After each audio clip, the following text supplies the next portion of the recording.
How did last week's game feel for you? It seemed like a bit of a breakout performance. It felt really good, getting out there and having a good game and everything. Obviously the game didn't go how we wanted it to go.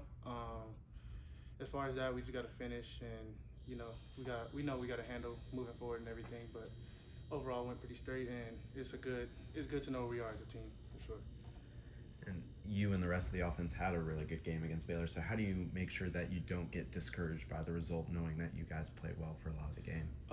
Just basically knowing that we had like a breakout game and everything. It would be worse if we had like a worse game, but that wasn't the case. We even made mistakes, and even then, like, we did really, really well. So moving forward, we know that we could put on a better show than that. So that's what we're going to try to do. There's a lot of running backs splitting carries this year. You got a lot of carries on Saturdays. What does that mean to coaches trust you like that, to make you the backup? I mean, it felt good to go out there and get a lot of carries and everything like that. But like you said, we do have a lot of guys in the room, so it could go any way each game. Like, we have a lot of talent, so who knows like how it could go in every game. I'm just glad to be in a really great room like this. We got a bunch of guys, Chunky Green, freshman. We got CJ, Derek, and it's just a good group of guys. So I feel like we're gonna have a good year as a whole. Does it feel like it's almost resetting as a room week to week, and are the coaches kind of telling you it's going to depend on the opponent? I know Coach Josh, you said they thought you'd be a good fit, against Baylor. How are they approaching it with you, or are they saying after last week, you can expect more of that heading into this week? I mean, I'm not sure. We're just taking it day by day. We're all, just splitting each day in practice, just like how we were in camp and before week one and everything. So, like I said, like, it could go either way. Whoever like gets the most carries.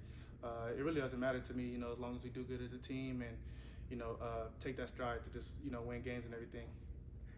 On your 3 touchdowns last week, you really scored them in 3 different ways. One, you get the push from the offensive line. The second one, you hit the hole for 40 yards. And then I think it was the last one, you ran all the way to the outside. So how do you feel like the SMU offense is allowing you to show off your versatility? Oh, yeah, it's great, most definitely. This is the best line I ran behind, for sure, within my whole college career.